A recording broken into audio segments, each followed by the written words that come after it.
Bienvenue à une nouvelle vidéo de médiumnité et conscience cosmique.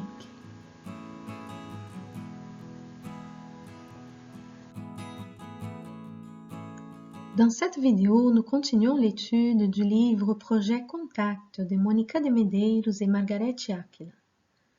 Certaines des images de cette vidéo ne sont pas de très bonne qualité, je m'excuse, mais pour une question des droits d'auteur, je n'ai pas pu obtenir de meilleures images.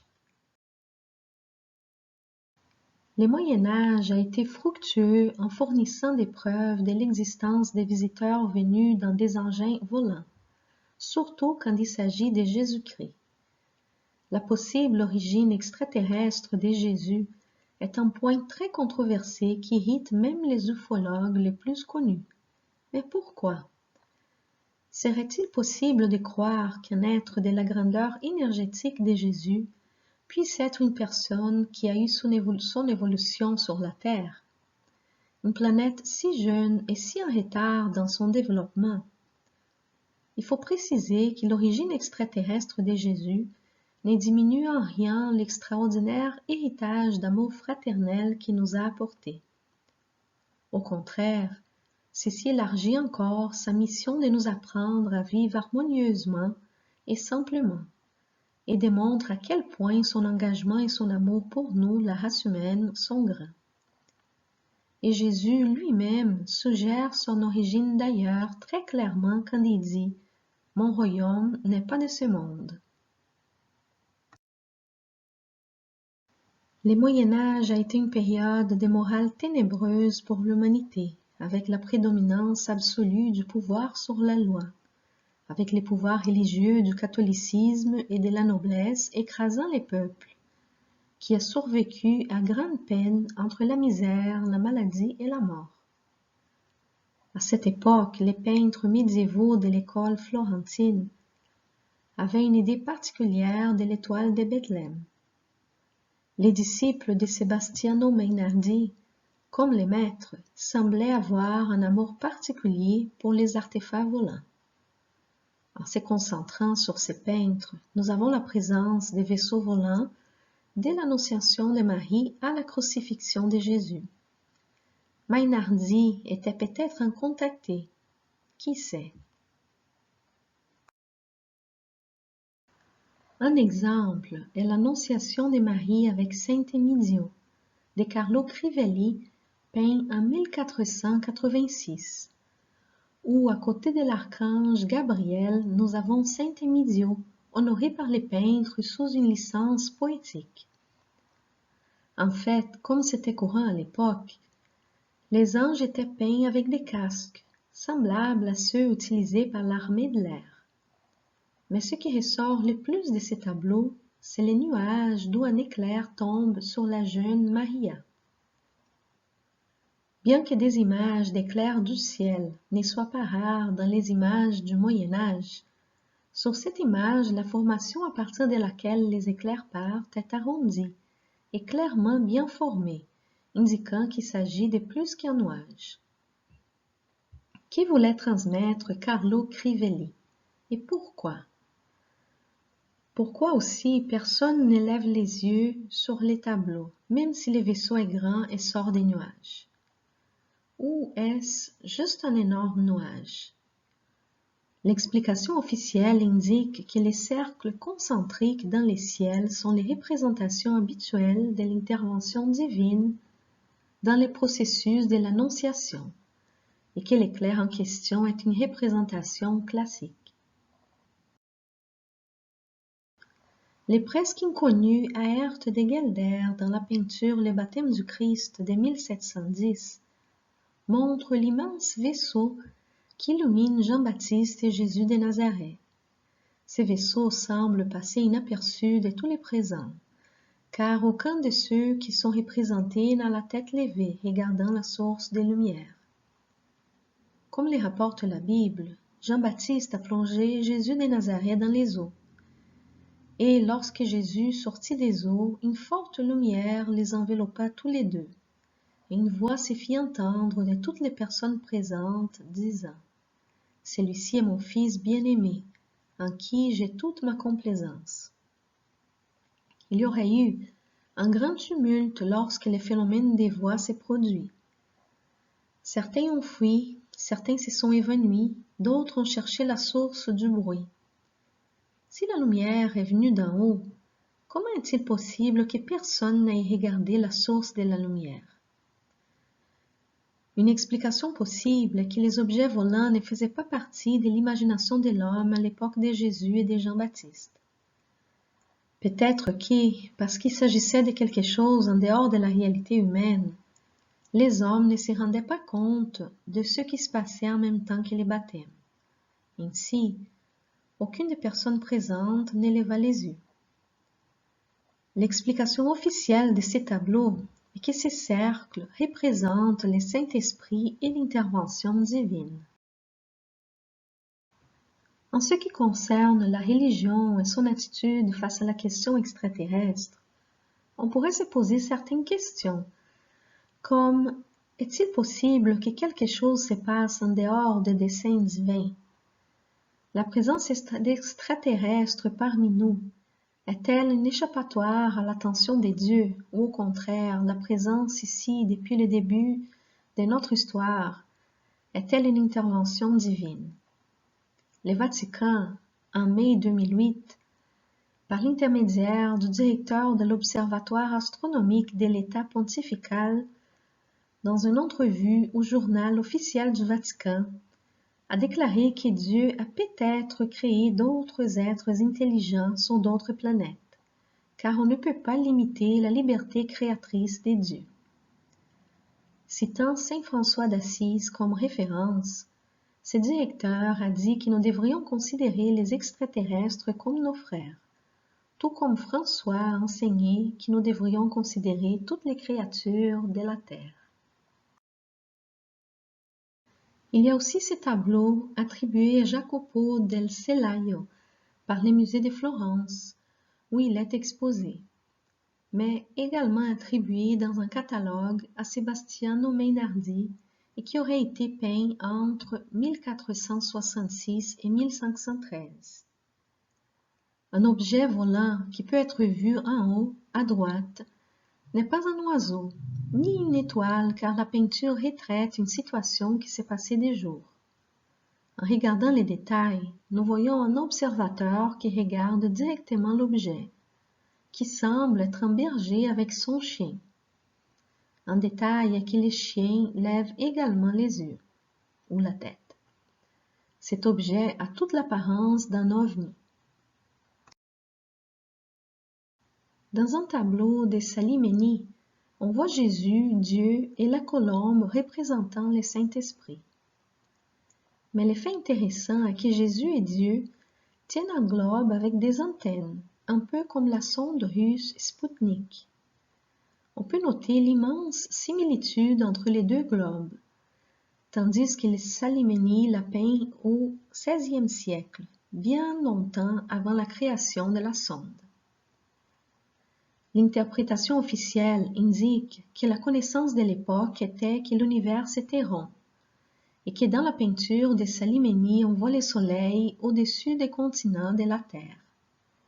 Ce qui semble être un bouton, la lune et les tiges tenues par Jésus et Dieu démontrent que les deux regardent leur création. Il est à noter toutefois un fait contradictoire important en lien avec cette explication, car à l'époque on croyait que le monde était plat. Cette peinture, appelée les 10 commandements, est l'ornement d'un tiroir d'un meuble belge d'un auteur inconnu. Quels sont les 3 objets volant au loin, en haut à gauche? Est-ce que Moïse aurait reçu la tablette des 10 commandements de la part des extraterrestres?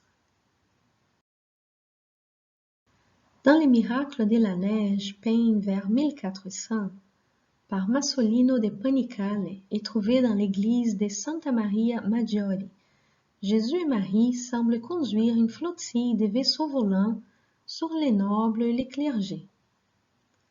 Se pourrait-il que Panicale, également de l'école florentine, dessine des nuages sous une forme lenticulaire et en formation?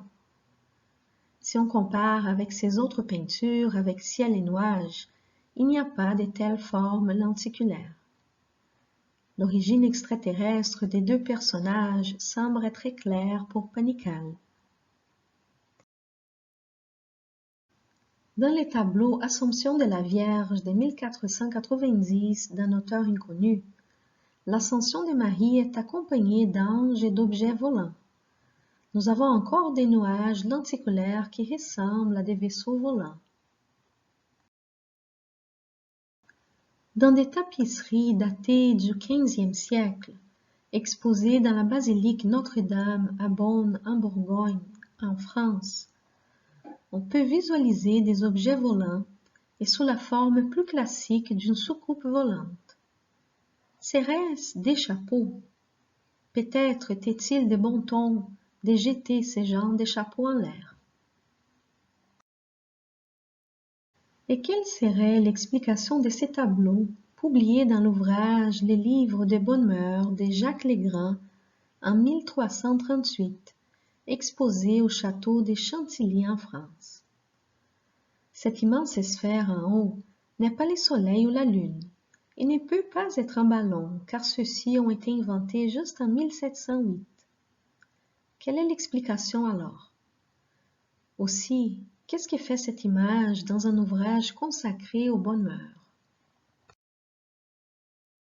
L'ère byzantine s'est concentrée sur les drames de la crucifixion et dans ces peintures, nous avons des inclusions intéressantes d'objets dans les ciels. Et ces objets volants présents sont très clairs. Ceci est une fresque dans le monastère des Minks d'Ekrani au Kosovo, datée du siècle XVI. Dans les deux coins supérieurs, les deux objets volants sont peints avec des êtres humanoïdes à l'intérieur.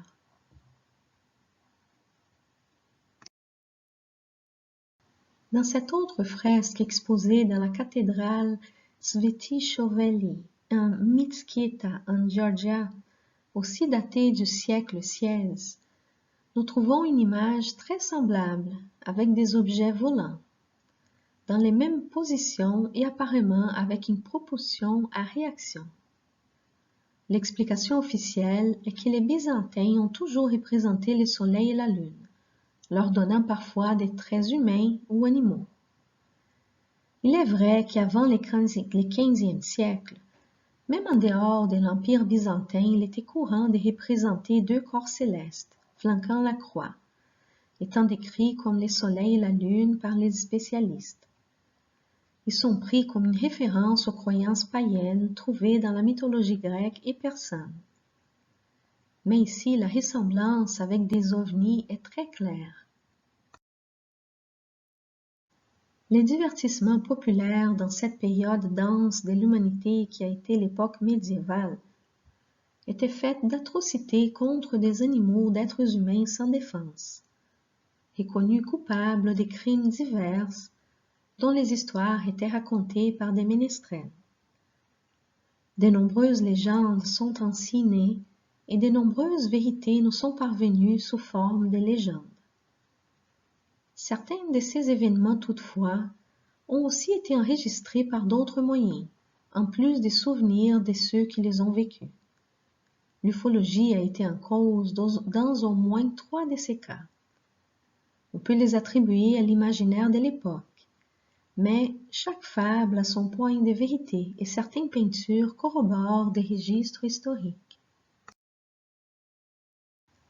Ce que nous trouvons dans ces tableaux de Samuel Coxius, appelé Arrivé à Bâle en Suisse, daté de 1566, concorde avec l'histoire des chroniqueurs de l'époque, selon lesquels le ciel de Bâle dans cette même année fut envahi par des sphères enflammées, poursuivies par d'autres plus sombres dans une claire bataille aérienne. Selon ce qui est raconté, la foule regardait avec étonnement sans avoir aucun moyen de se protéger des sphères lumineuses et sombres qui émettaient des rafales qui ressemblaient à du tonnerre, rugissant dans les ciels de la ville. Les phénomènes auraient persisté pendant plusieurs heures, laissant la population affolée. Et, soudain, les sphères ont convergé vers un point du ciel et ont disparu. Il n'y a jamais eu d'explication officielle à cela. Les gens ont écrit à l'archevêque demandant prière et protection. Les sphères ne sont jamais revenues. Les tableaux font partie de la collection Wikiana de la Bibliothèque nationale de Zurich. Ces dessins au crayon datés du XVIIe siècle retraitent une situation arrivée en Hambourg, en Allemagne. Un autre fait enregistré dans l'histoire où une autre ville européenne aurait été ciblée par des engins spatiaux le 4 novembre 1697.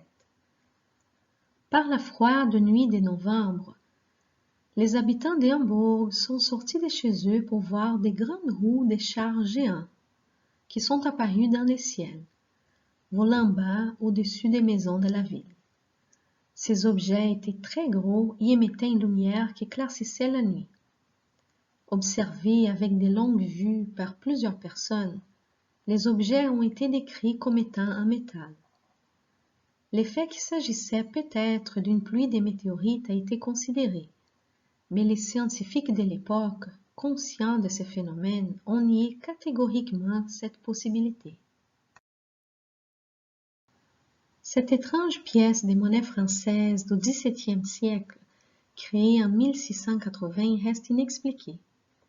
L'inscription latine indiquant opportunus ad est peut se traduire par ce qui est là pour un séjour opportun. Kenneth Brassett, un expert en numismatique, une science qui étudie les pièces de monnaie et des médailles, dit qu'on ne découvrira probablement jamais ce qu'il voulait dire avec cette pièce.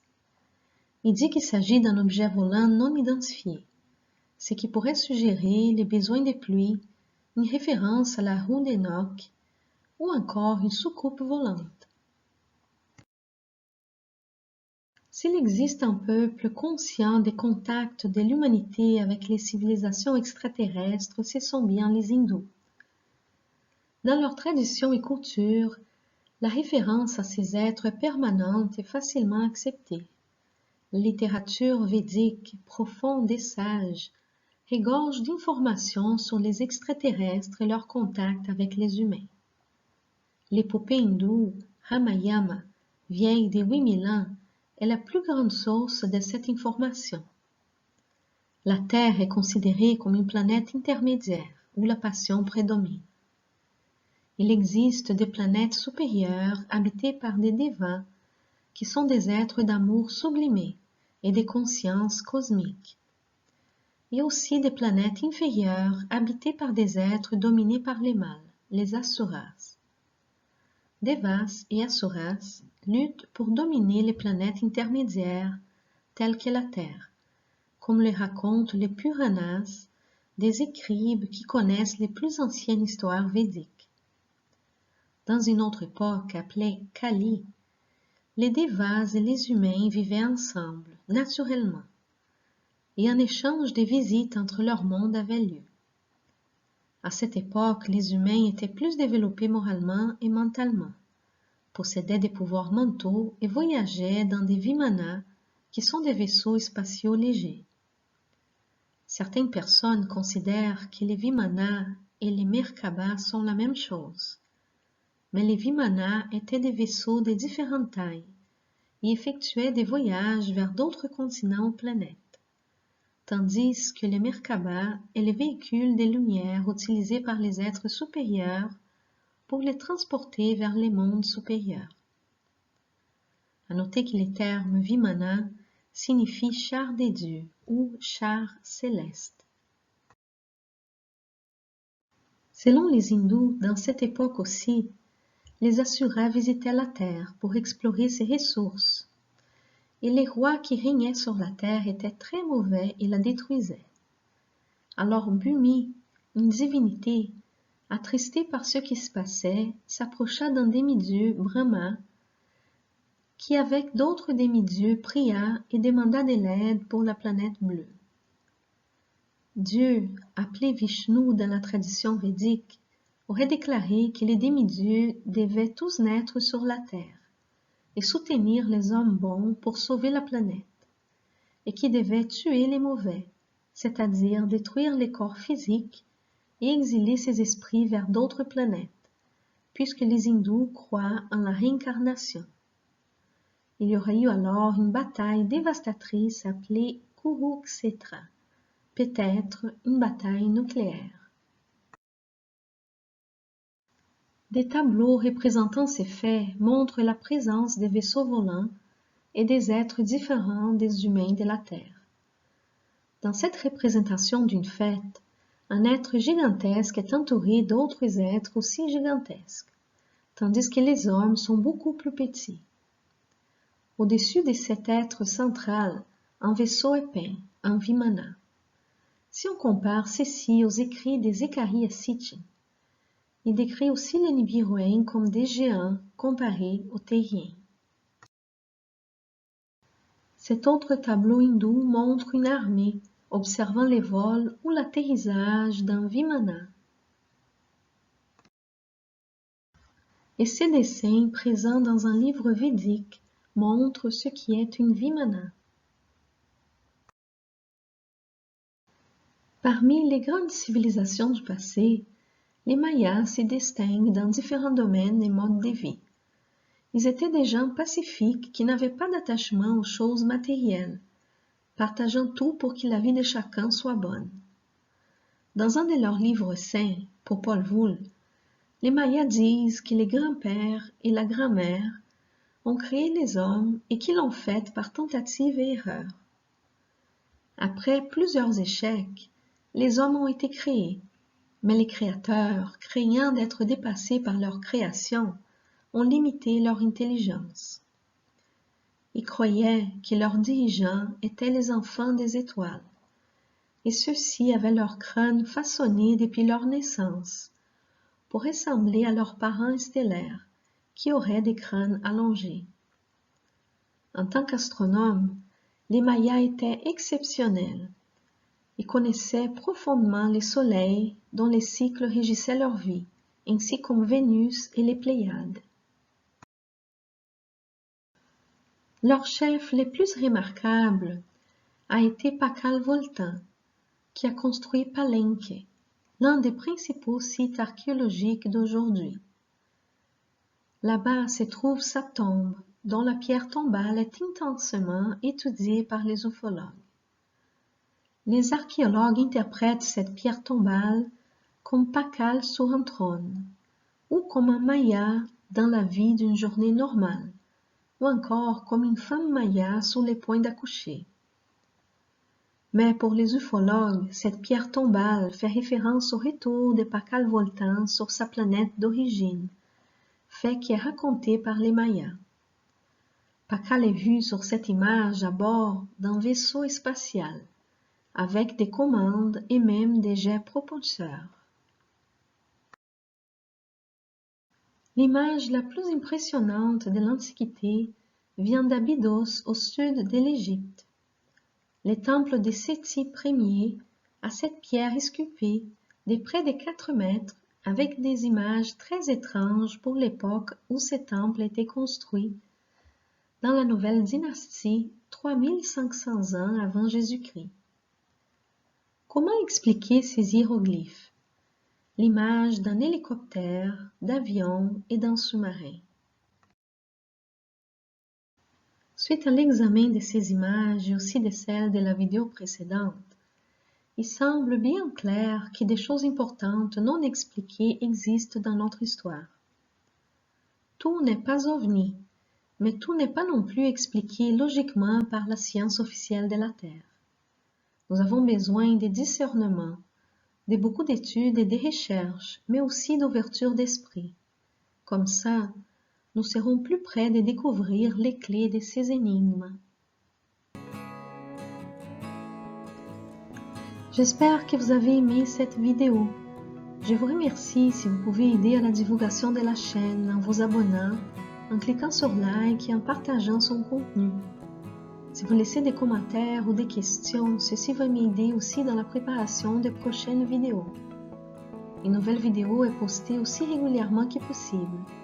Abonnez-vous à la chaîne et cliquez sur la petite cloche pour être notifié lorsque des nouvelles vidéos seront postées.